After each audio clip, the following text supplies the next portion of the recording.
नमस्कार, मी भावना. स्वागत आहे तुमचं भावीस कुकिंग मध्ये. आज आपण खानदेशमध्ये गाड्यावर जी सोयाबीन बिर्याणी मिळते ती कशी करायची ते बघणार आहोत. ही बिर्याणी तुम्ही 31st च्या पार्टीसाठी सुद्धा करू शकता.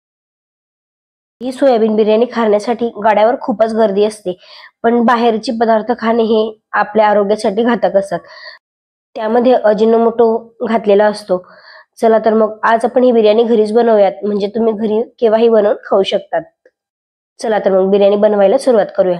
त्यासाठी मी इथं 3 वाटी तांदूळ घेतलेला आहे. तांदूळ हा आपल्याला मोजूनच घ्यायचा आहे, म्हणजे आपल्याला पाण्याचं प्रमाणही कळेल. मी इथं हा सोना मसुरी तांदूळ घेतलेला आहे. तुमच्याकडे जो बिर्याणी राईस अवेलेबल असेल तो तुम्ही घेऊ शकतात. यासोबतच मी इथं सोयाबीन घेतलेले आहे. सोयाबीन बिर्याणी म्हटल्यावर सोयाबीन तर लागणारच. आता आपल्याला तांदूळ आणि सोयाबीन हे दोघी छान स्वच्छ पाण्याने 3 वेळेस आपल्याला धुवून घ्यायचे आहे. तांदूळ आणि सोयाबीन स्वच्छ धुवून झाल्यानंतर कुकरमध्ये त्याला काढून घ्यायचं आहे. बघा, अशा प्रकारे सोयाबीनही मी स्वच्छ धुवून घेतलेले आहेत. आपल्याला राईस आणि सोयाबीन दोघी सोबतच शिजवायचे आहेत. म्हणजे काय होतं की राईसचा जो फ्लेवर आहे तो थोडासा ह्या सोयाबीन मध्ये उतरतो आणि त्याची चवही चांगली लागते. वेगवेगळं शिजवलं तर त्याची टेस्ट ही चांगली लागत नाही. त्यामुळे दोघी आपल्याला सोबतच शिजवायचे आहे. आता मी इथे 3 वाटी तांदूळ घेतलेले होते, तर मी इथे याच्यात 3 वाटी पाणी घालत आहे. जेवढे तांदूळ तेवढं आपल्याला पाणी यामध्ये घालायचं आहे आणि एक अर्धी वाटी पाणी वरतून घालायचं आहे. पाणी घालून झालेलं आहे. आता यामध्ये चवीनुसार मीठ घालून घ्यायचं आणि मीठ हे सर्व पाण्यामध्ये चांगलं एकजीव करून घ्यायचं आहे. बघा, अशा प्रकारे मस्त. पाणी ह्या भाताला थोडं कमी पडलं तरी सुद्धा चालेल, पण जास्त व्हायला नको.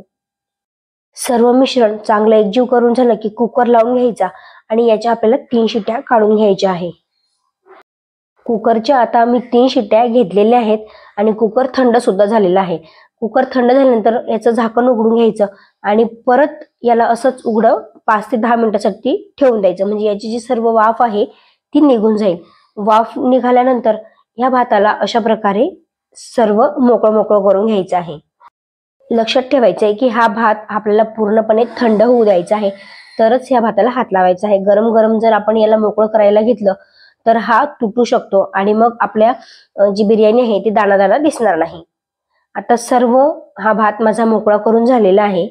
आता एक कढई घ्यायची, तिला गरम करण्यासाठी ठेवायची आहे. तुमच्याकडे जर लोखंडाची कढई असेल तर अतिउत्तम. लोखंडाच्या भांड्यात जर आपण ही बिर्याणी कलसली तर ती खूप छान लागते. त्यामुळे जर लोखंडाची कढई असेल शक्यतो तर तीच घ्या. कढई गरम झाली त्यानंतर त्यामध्ये आपल्याला जितकी एक प्लेट करायची आहे तेवढं आपल्याला भात आणि हे सोयाबीन टाकून घ्यायचे आहे, म्हणजेच बिर्याणी टाकून घ्यायची आहे. आता यामध्ये आपल्याला वरतून तेल चांगलं घालायचं आहे, जेणेकरून भात हा चांगला आपला परतवून घ्यायचा आहे. त्यानंतर यामध्ये मी मटन मसाला घातलेला आहे. हा फक्त नावाला मटन मसाला आहे, पण हा व्हेजच असतो. त्यानंतर यामध्ये मी 1.5 चमचे आपलं लाल तिखट घातलेलं आहे आणि 1.5 चमचे हे काश्मीरी लाल मिरची घातलेली आहे. काश्मीरी लाल मिरच मी यासाठी घातलेली आहे की याने बिर्याणीला हा जो रंग आहे हा खूप छान येईल. सोबतच मीठही थोडंच घालायचं आहे. आपण ऑलरेडी यामध्ये मीठ घातलेलं आहे, पण थोडं वरतूनच आपल्याला घालायचं आहे कलसण्यापुरती. त्यानंतर ही बिर्याणीमध्ये हे सुके मसाले चांगले एकजीव करून घ्यायचे आहे आणि बिर्याणी चांगली परतू द्यायची आहे. जर शक्य असेल तर अजून तेल लागत असेल तर यावर अजून तेल टाकायचं आहे. तेलाला यामध्ये कंजूसपणा करायचा नाही. तुम्ही बघू शकता खूप छान असा रंग ह्या बिर्याणीला आलेला आहे आणि अगदी गाड्यावर मिळते तशीच ही बिर्याणी दिसत आहे. ह्या बिर्याणीमध्ये मसाला घालताना हा मीठ मसाला म्हणजेच मटन मसाला घालायचा आहे, तरच ही बिर्याणीची चव छान लागते. ही बिर्याणी आता मस्त अशी छान परतून झालेली आहे आणि खाण्यासाठी रेडी आहे. तुम्ही बघू शकता मस्त अशी गरम गरम बिर्याणी अगदी गाड्यावर मिळते तशीच तयार झालेली आहे. तुम्ही सुद्धा ह्या 31st च्या पार्टीसाठी ही बिर्याणी नक्की ट्राय करून बघा. मला माझी जर ही खानदेश स्पेशल गाड्यावर मिळणारी बिर्याणीची रेसिपी जर आवडली असेल तर प्लीज व्हिडिओला लाईक नक्की करा, सोबतच चॅनलला सबस्क्राईब करा आणि सोबतच जो कोणी बिर्याणी लवर असेल त्याला सुद्धा ही व्हिडिओ शेअर नक्की करा. ह्या बिर्याणीवर तुम्ही बारीक चिरलेली किंवा किसून घेतलेली पत्ताकोबी सुद्धा घालू शकतात. ही पत्ताकोबी ह्या बिर्याणीमध्ये खूपच भन्नाट लागते. त्यामुळे तुम्ही ही रेसिपी एकदा नक्की ट्राय करून बघा.